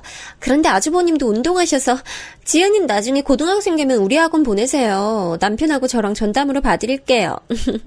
안 그래도 남편이 자기가 지은이 때문에 공부하기 힘들었다고 했었거든요. 전 그 말이 무슨 말인가 했는데. 동서는 아마 오해를 한 것 같아요. 제가 능력도 없이 어릴 때 사고 쳐서 시댁에 빌부터 사는데 철없이 명품백을 사서 들고 다니는 사람으로 생각하는 것 같았죠. 그런데 그렇다고 제가 나서서 해명할 필요는 없었습니다. 그냥 그러고 싶지 않았어요. 그리고 아예 틀린 말도 아니니까 그냥 무시했습니다. 그리고 그 뒤로 동서의 은근한 무시가 조금 반복됐어요. 언제는 가족끼리 다 같이 바다에 놀러 갔는데요. 시부모님을 모시고 강원도 해안가로 놀러 갔습니다. 강릉으로 갔는데 강릉이 관광도시잖아요. 그래서 외국인 관광객도 많았습니다. 딸은 예전부터 외국인을 보면 신기해했거든요. 그날도 우리가 갔던 식당 옆에 외국인이 앉아 있었어요. 우와, 엄마 외국인이야. 나는 외국인 실제로 보면 너무 신기해. 나도 영어 잘하면 나중에 외국인들하고 말할 수 있겠지? 그러게, 외국인이다. 나중에 지은이도 영어 자유롭게 할 수 있으면 말 걸어봐. 저는 제가 이미 영어를 잘해도 딸에게는 영어 공부를 강요하지 않았습니다. 왜냐하면 강요하는 순간 하기 싫어질 수도 있잖아요. 그래서 나중에 본인이 원하면 시킬 생각이었어요. 실제로 딸은 외국인을 신기해했지 영어에 관심이 많은 건 아니었거든요. 그런데 동서가 갑자기 미묘한 웃음을 짓더니 딸에게 말했습니다. 지은아, 하고 싶은 말 있어? 뭐 말하고 싶으면 말해봐. 작은 엄마가 영어 가르치잖아. 이 정도는 가능하지. 그러면서 저를 쳐다보더라고요. 순간 기분이 되게 이상했어요. 그런데 시부모님이 있기도 했고 또 저를 무시한 건 아니니까 넘겼습니다. 이 뒤로도 이런 미묘한 순간들이 몇 번이나 반복됐죠. 같이 텔레비전을 보다가 영어 관련 내용이 나오면 동서는 빠지지 않고 나섰어요. 한국말이랑 영어는 달라서 의미 전달이 조금 차이가 있어요. 외국인들 발음하고 한국인들 발음 다른 것도 입모양에 따라 다른 거고요. 나중엔 도대체 무슨 말을 하고 싶은 건지도 모르겠더라고요. 저런 말에 반박하는 것도 웃기고 그래서 그냥 냅뒀어요. 그러다 사건이 하나 터졌습니다. 동서가 어느 날 저에게 전화로 연락이 왔어요. 형님, 명품 가방 혹시 이번 주말에 쓰세요? 제가 결혼식 갈 일이 있어서요. 한 번만 빌려주시면 안 될까요? 깨끗이 쓰고 드릴게요. 아, 알겠어. 그럼 그날 와서 빌려가. 나 어차피 잘 안 들어. 네, 그럼 토요일에 제가 시댁으로 갈게요. 빌려주셔서 감사해요.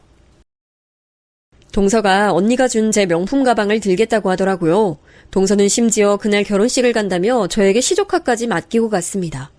시조카는 돌쟁이라 제가 한눈 팔 수도 없었거든요. 그런데 중요한 자리라고 맡기고 가니 어쩔 수 없이 돌봐줬죠. 하필이면 시부모님도 그날따라 시골에 가신다고 자리를 비우셨어요. 그래서 혼자 우리 딸과 시조카를 동시에 보느라 얼마나 힘들었는지 모릅니다. 남편도 훈련이 있어 집에 없었거든요.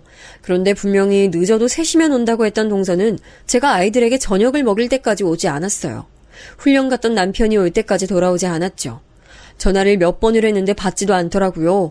결국 저녁 9시가 돼서야 동서는 시댁으로 찾아왔습니다. 그런데 동서는 멀쩡한 정신이 아니었어요. 잔뜩 술에 취해 모르는 사람이 부축해서 겨우 왔더라고요. 아이씨, 그러니까, 형님은 고졸이잖아요. 근데, 저보다 걱정이 없는 것 같아요, 인생이. 술지정하는 모습을 보고 한숨이 나왔어요. 남편도 옆에서 재수 씨를 데려가라고 서방님에게 전화를 걸었죠. 그런데 한 가지 이상한 점이 있었습니다. 바로 동서가 빌려간 제 가방이 없었어요. 동서, 혹시 내 가방은 어딨어? 아니, 결혼식 가서 얼마나 마신 거야. 내 가방은 그거 우리 친언니가 나 준 거야. 몰라요. 그래, 그 가방. 아니, 고졸인데 도대체 샤넬백이 왜 있어요? 진짜 어이없어. 술에 취했으니까 일단 자고 내일 얘기하자. 그리고 자꾸 고졸이라고 나 무시하는 것 같은데 기분 나빠. 술 취한 사람한테 내가 무슨 말을 하겠어. 저도 더는 못 참아서 할 말을 했죠. 그리고 동서를 재우고 다음 날이 됐습니다. 형님, 저 기억이 하나도 안 나요. 제가 그렇게 술에 취했어요? 죄송해요. 뭐 영상이라도 찍어놓지 그러셨어요. 오랜만에 동창 만났더니 술이 쭉쭉 들어가더라고요. 특히 우리가 명문대라 각자 너무 잘나서 한 번에 모이기가 힘들어요. 알겠는데 동서, 내 가방은 어딨어? 애초에 올 때 안 들고 왔던데 어제 친구들한테 연락해봐. 가방이요? 네? 제가 연락해볼게요. 에이, 설마 제가 형님 가방 잃어버렸을까봐요? 저 말의 끝으로 동서는 조카를 데리고 시댁을 나섰어요. 그런데 어찌된 일인지 동서는 그대로 연락 두절이 됐습니다. 제 연락을 아예 피하더라고요. 제가 아무리 연락해도 받지 않아서 남편이 대신 서방님에게 연락했어요. 재수씨가 그때 잃어버린 가방 말이야. 그래, 그거. 뭐라고? 무슨 소리야? 그럼 네가 대신 가져와. 아니, 나는 잃어버린 줄 알았더니 그게 너희 집 안방에 있다고? 그럼 왜 연락을 안 받았대? 남편에게 들은 말은 충격적이었어요. 차라리 잃어버린 거면 모르겠는데 동서는 제 가방을 자기 집 안방에 두고 생활하고 있더라고요. 서방님이 물어보면 아무렇지 않게 제가 마음껏 쓰라고 했다고 하더라고요. 기가 막혔습니다. 저는 이 사건을 그냥 넘어갈 생각이 없었어요. 단순히 이 사건만 보면 그럴 수 있었는데 이제껏 쌓아온 일들이 있으니까요. 동서, 이제야 전화 받네? 도대체 예전부터 나한테 왜 그래? 고졸이라고 무시하고 가방 가져가서 안 주고 나한테 뭐 열등감이라도 있어? 형님, 제가 형님한테 왜 열등감이 있어요? 열등감은 저보다 잘난 사람한테 있는 게 열등감이에요. 뭐? 말 다 했어? 그렇게 대학이 중요하면 동서는 하버드나 예일대학교 가지. 왜 국내 대학 나와서 그래? 뭐 얼마나 대단한 학교 출신인데? 아니, 한국 사회에서 대학의 의미가 어떤지 모르세요? 한국인 맞아요? 그리고 단순히 대학 때문이 아니고 형님 하고 다니는 거 보면 은근히 명품이나 비싼 거 많던데 그거 다 우리 남편 돈에서 나온 거 아니에요? 뭐? 그건 또 무슨 소리야. 알아듣게 말해. 저랑 남편이 시부모님께 드리는 생활비요. 그 돈으로 형님이 누릴 거 다 누리는 거 아니냐고요. 힘들게 공부해서 열심히 일해 번 돈인데 그걸로 잘 먹고 잘 사는 거 보면 솔직히 좀 그래요. 지금 무슨 소리를 하는 거야? 우리 시부모님 용돈에 손 전혀 안 대. 동서, 오해가 있는 것 같아. 우리 전화로 이러지 말고 만나서 얘기해. 저는 동서 말을 들으며 머리를 한 대 맞은 기분이 들었어요. 오해도 단단히 하고 있더라고요. 동서는 제가 대학도 나오지 않았는데 자기들 돈으로 명품도 사고 비싼 옷을 입는 줄 알았던 거죠. 하지만 그건 완전히 동서의 착각이었습니다. 저와 남편은 시부모님에게 결혼하고 한 번도 손을 빌린 적이 없거든요. 오히려 우리 친정 부모님의 도움을 받았으면 받았죠. 실제로 저는 저 때도 아빠 연구실에 가서 가끔 일을 돕고 있었어요. 그런 식으로 일하고 돈을 받으며 생활비에 보태고 있었는데 동서의 오해는 너무 억울했습니다. 그런데 동서는 심지어 저와 대화를 나누려고 하지도 않았어요. 저 뒤로 또 연락을 받지 않았거든요. 저 혼자 문자도 보내고 남편이 서백님에게 연락해도 노골적으로 피하는 그들을 보며 남편과 얼마나 어이가 없었는지 모릅니다. 그러다 사건이 확실히 터졌는데요. 그날은 설날이었어요. 그래서 서방님과 동서와 조카를 보는 날이었죠. 저 전화 이후로 처음 보는 날이라 저는 며칠 전부터 편두통이 얼마나 심했는지 몰라요. 그래도 이왕이면 오해를 풀고 싶은 마음이 컸습니다. 서로 가족이고 또 평생 볼 사이잖아요. 동서랑 서방님이 마침내 시댁으로 왔어요. 시부모님이 계셔서 그런가 대놓고 저에게 싫은 티를 내지는 않더라고요. 그런데 동서가 안방으로 가는 게 보여 따라갔더니 제 가방을 침대에 올려놓더라고요. 그래도 제가 분위기를 풀어보려고 했는데 저는 제 눈이 잘못된 줄 알았습니다. 아니, 동서, 가방이 왜 이래? 이거 완전 시장 바구니보다 못한 상태잖아. 아, 예준이가 놀다 그랬어요. 죄송해요. 그게 다야? 아니, 명품 가방에 누가 이렇게 얼룩덜룩하게 색연필로 낙서를 내? 죄송하다고 했잖아요. 저는 형님하고 더 감정 상하고 싶지 않은데. 형님 왜 그러세요? 그건 내가 할 말이야. 나야말로 동서랑 잘 지내고 싶어. 근데 동서 태도가 너무 잘못한 사람 치고는 당당하잖아. 내가 이상한 거야? 동서와 언성이 높아지며 밖에 있는 시부모님 눈치가 보였어요. 저는 그래도 명절이고 어른들도 계시니까 이쯤에서 그만했죠. 나중에 다시 말하려고 했습니다. 그러다 시부모님과 서방님과 남편이 큰 집에 다녀온다고 집을 나섰어요. 집에는 동서와 조카 그리고 저와 딸만 남았습니다. 그런데 우리만 남자 동서는 갑자기 영어 동화책을 거실로 가져왔어요. 예준아, 이리 와. 엄마랑 영어 공부하자. 이렇게 미리 해야 나중에 대학도 좋은 곳까지, 안 그래? 고졸로 살면 안 돼요. 동서, 지금 뭐라고 했어?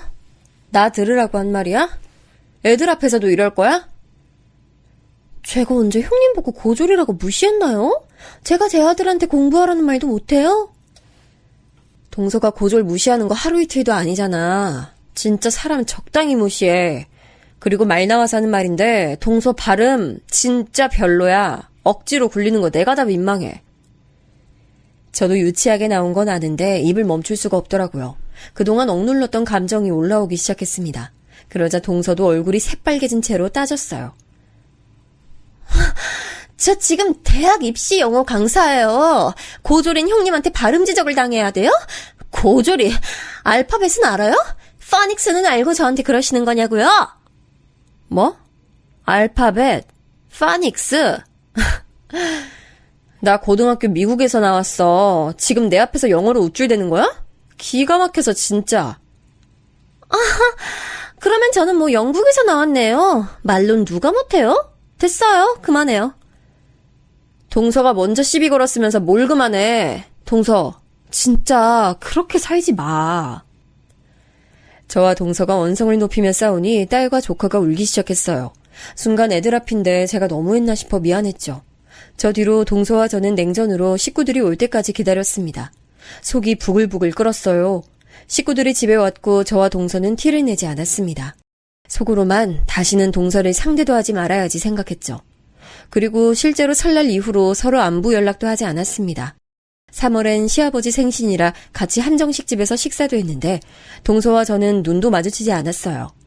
불편한 마음이었는데 제가 잘못한 건 없다고 생각해서 먼저 다가가지 않았습니다.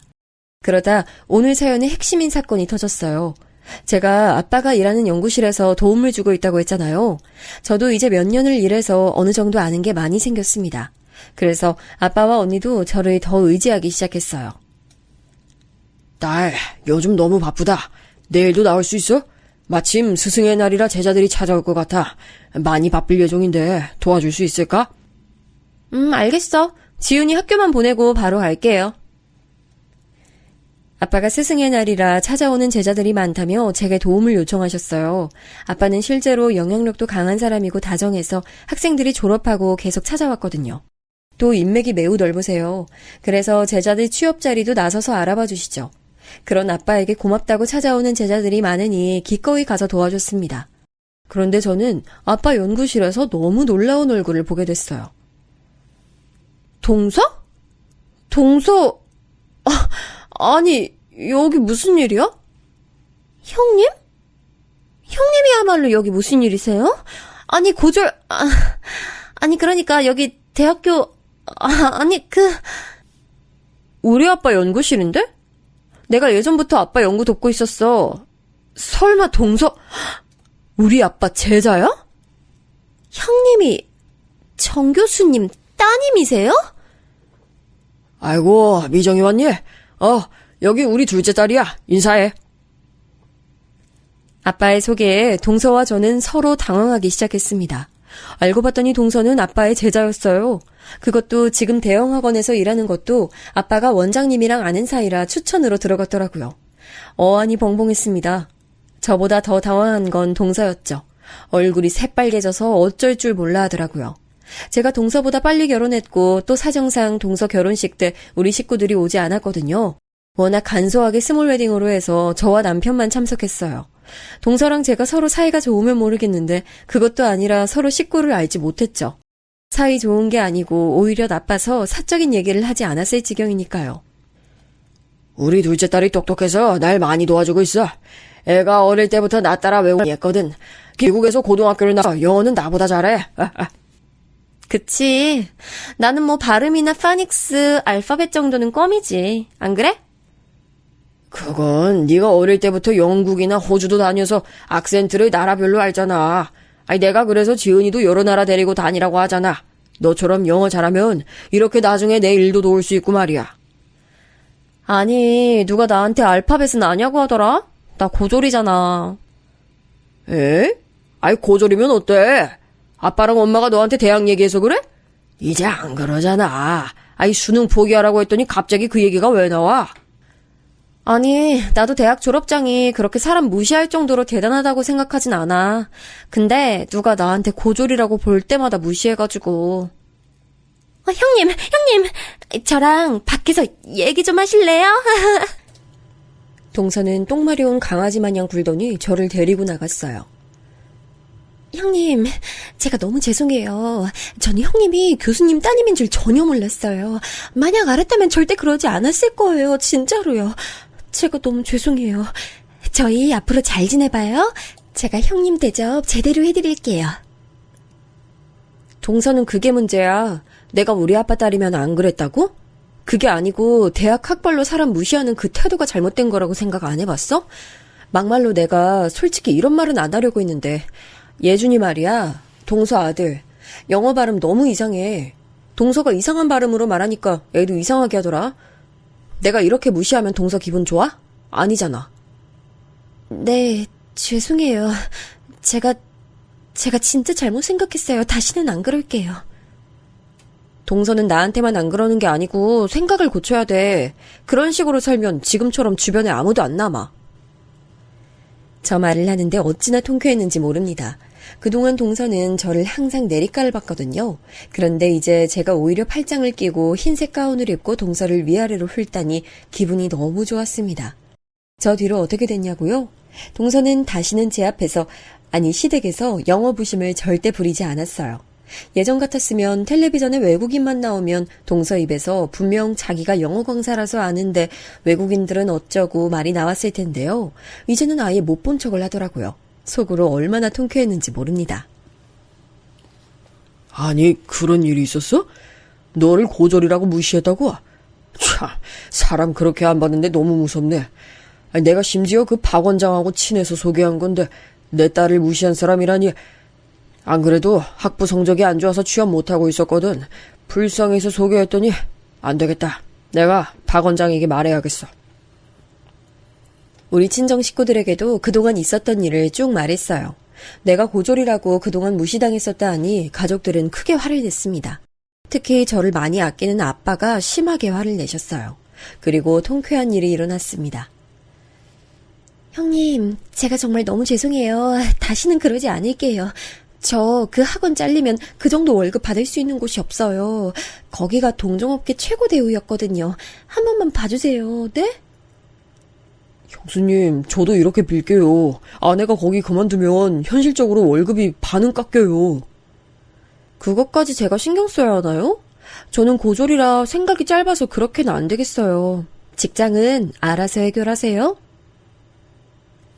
서방님이 만약 저에게 평소에 잘했으면 얼굴을 봐서라도 아빠에게 연락했을 거예요. 그런데 서방님은 제가 처음 결혼해서 아이를 데려왔을 때도 눈치를 줬다고 했잖아요. 그때 서러웠거든요. 그 서러운 마음이 나중에 이렇게 해소될 줄은 전혀 몰랐습니다. 나는 그동안 당신이 이렇게 당한 줄 전혀 몰랐어. 이제 독립하니까 동생이랑 재수씨 보기 싫으면 말해. 내가 부모님한테 말해서 마주치지 않게 할게. 그리고 마침내 분가도 했어요. 그동안 미루고 미뤘는데 이제는 해야 할 때가 왔더라고요. 시부모님과는 문제가 없었지만 그래도 분가하니 완전히 독립되는 느낌을 받아 기분이 좋았죠. 제 인생에서 대학은 앞으로도 중요하지 않을 것 같아요.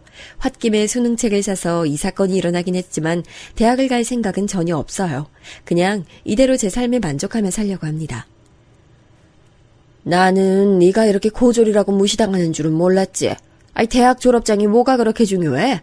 됐어. 우리 딸 고졸이라고 내가 오히려 말하고 다녀야겠다. 엄마는 저렇게 말씀하셨어요. 아빠도 언니도 남편도 대학의 중요성은 이제 없다고 저를 위로했죠. 저도 어느 정도는 동의하는 바랍니다. 제가 준비한 사연은 여기까지입니다. 다들 어떻게 들으셨는지 모르겠네요. 사연을 제보하려고 쭉 쓰면서 저는 입가에 웃음이 생겼거든요. 여러분도 저와 같은 통쾌한 기분을 느끼셨길 바랍니다. 그럼 저는 이만 마무리할게요. 들어주셔서 진심으로 감사합니다.